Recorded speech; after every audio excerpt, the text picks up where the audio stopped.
In Formula One, we constantly push the limits. Alonso, that has been a massive accident. Sometimes beyond what should be survivable. These words ring especially true when we recall the most harrowing crashes in modern F1 history. In a sport where cars rocket at over 300 and a split second can spell disaster, it's a miracle that drivers sometimes climb out of wrecks that, by all logic, should have been fatal. Today, we'll revisit 5+ unbelievable crash survival stories since 2000. Tales of fear, luck, and ultimately triumph. Each of these incidents left fans and commentators speechless, Big crash, car upside down! wondering how the driver survived. Stay tuned, because the final story on this list involves a fireball inferno you have to see to believe. But first, let's set the stage with a crash that stunned everyone back in 2004. Ralf Schumacher's 300 horror, 2004 United States GP. It's the 2004 United States Grand Prix at Indianapolis. Cars are screaming around the banked final turn at over 320. Suddenly, Ralf Schumacher's Williams suffers a tire failure. In an instant, the car spins backwards into the concrete wall at turn 13 at about 186 mph. The impact is sickening, a deafening thud, and the car comes to rest, shattered, in the middle of the track. For a few heart-stopping moments, Ralf is motionless in the cockpit.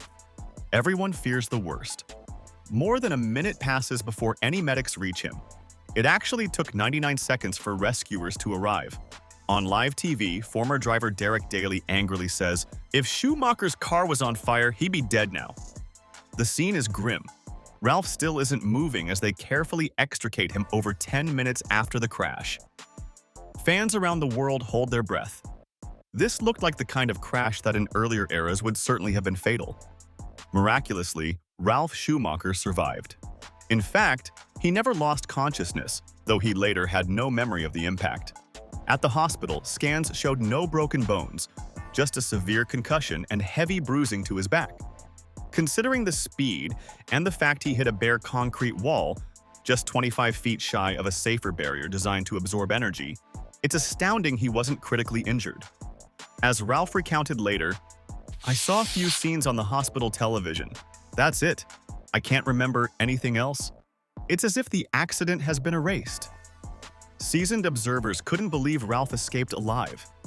Niki Lauda, who nearly died in a 1976 crash, remarked that in his day, drivers were getting killed every year. These days, the cars and tracks have been made very safe. It's true. Ralf's survival is largely thanks to improved crash structures and the Hans neck device that keeps a driver's head secured. Even so, seeing him lying there motionless for minutes was a nightmare scenario. He later admitted he just wanted to go home to his wife and son after such a scare.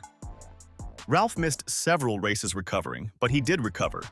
This crash prompted F1 to improve emergency response times, heeding the lesson that every second counts. Robert Kubica's 75G impact, 2007 Canadian GP. Montreal, 2007. A sunny day at the Circuit Gilles Villeneuve that turned dark in an instant. BMW Sauber's Robert Kubica jostling behind Jarno Trulli's Toyota. Suddenly, the two cars touch wheels. Kubica's front wing is torn away, and he loses control at 230. What happens next is every racer's nightmare. Kubica's car veers off, hits a hump in the grass, and launches Airborne. The world watches in horror as the BMW tumbles and slams into a concrete wall, then pirouettes across the track like a rag doll. It finally comes to rest a mangled wreck, barely recognizable as an F1 car. Silence on the radios. Marshals and medics sprint toward the debris. The force of the crash was enormous. Data later showed Kubica hit the wall at 230 and experienced a peak of 75 Gs in a split second. To put that in perspective, 75 G is like 75 times the force of gravity. Enough to rip limbs off or worse under normal circumstances. Kubica's crash at Montreal in 2007 was one of the most violent of the 2000s. Incredibly, the car's carbon fiber survival cell stayed intact, absorbing the energy as designed. Teams invest heavily in these safety cells, and Kubica's survival proved why. "We were over the moon to see Robert relatively unharmed. The chassis survival cell did its job," said BMW's technical director Willy Ramph. Indeed, when medics carefully removed Kubica from the wreck, he was conscious. The racing community braced for bad news, but it never came. Amazingly, Kubica's injuries were relatively minor: a concussion and a sprained, hairline-fractured ankle. That's it. No broken neck, no internal bleeding, nothing life-threatening. It seemed impossible given the footage of a car literally shattered to pieces. Fans around the globe were stunned by the TV replays. His feet were briefly visible poking out of the destroyed monocoque, yet he survived. Felipe Massas' freak head injury, 2009 Hungarian GP. Summer 2009 Hungaroring circuit. Ferrari's Felipe Massa is blasting through qualifying, nearing 250 kilometers per hour on a flying lap. Suddenly, bang, an object strikes his helmet, and Massa's car goes straight on at turn 4 without braking.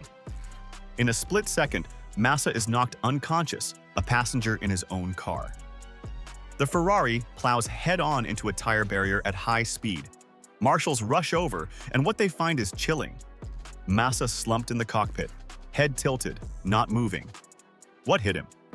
Replays show a steel spring, about 8 inches long and nearly 1 kilogram in weight, that had fallen off Rubens Barrichello's Braun GP car just ahead. Bouncing at high speed, that 1 kilogram metal projectile struck Massa's visor at 250 kilometers per hour, just above his left eye. The impact cracked his helmet and rendered him unconscious immediately.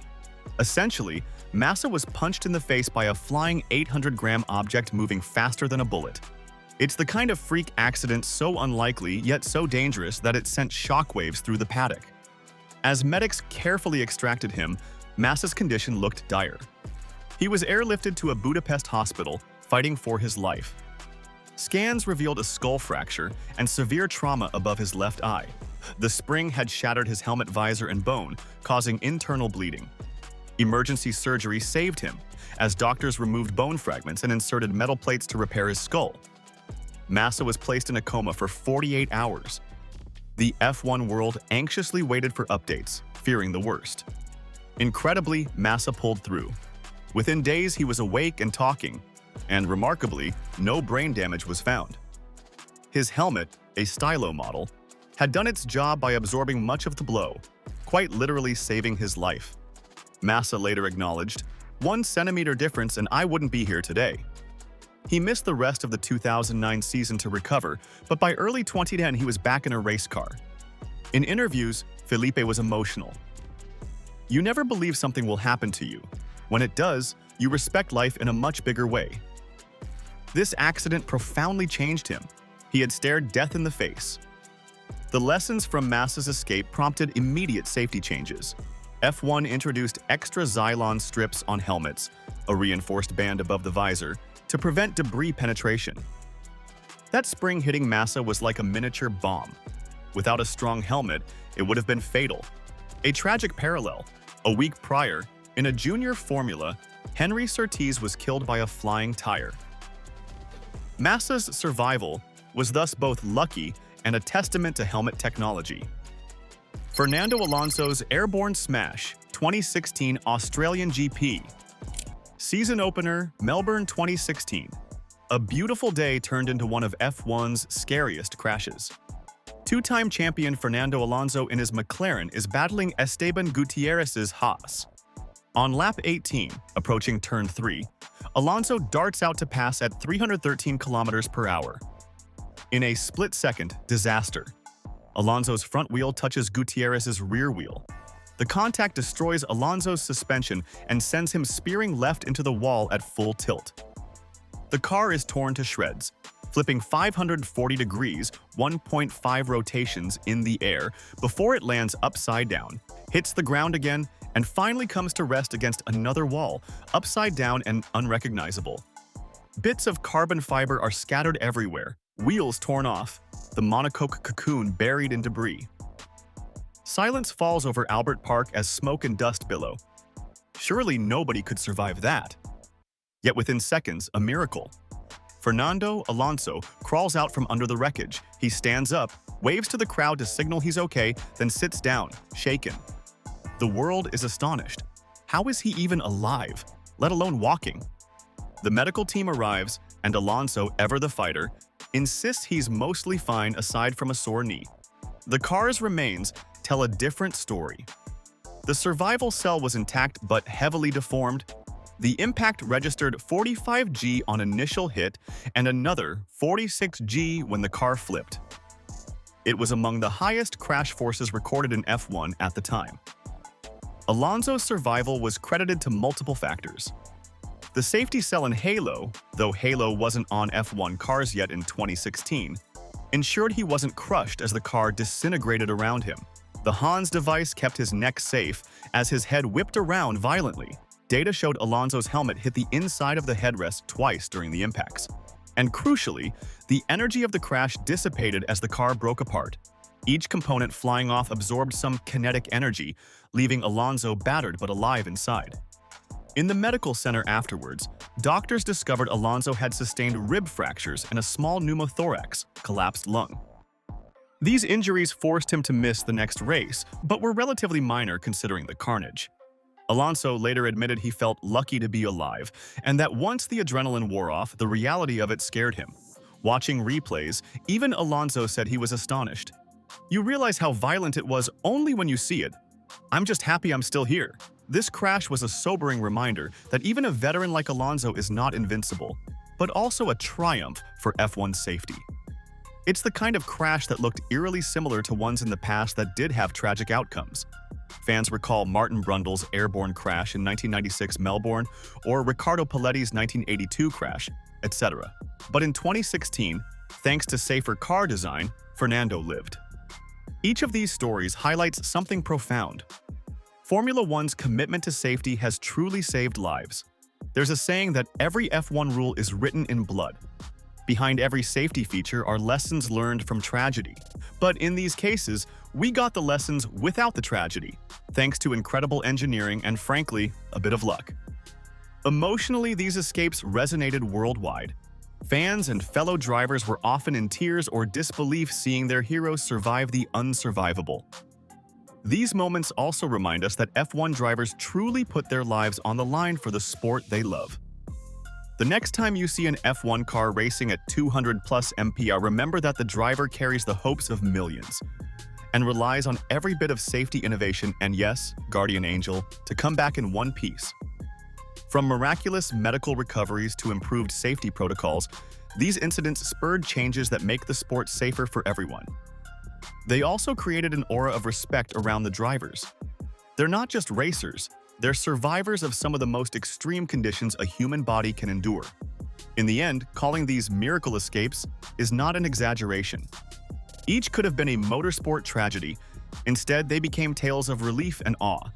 As viewers, our adrenaline spiked and our hearts broke as these crashes unfolded, only to be mended moments later when we saw a raised arm or a thumbs up from the wreckage.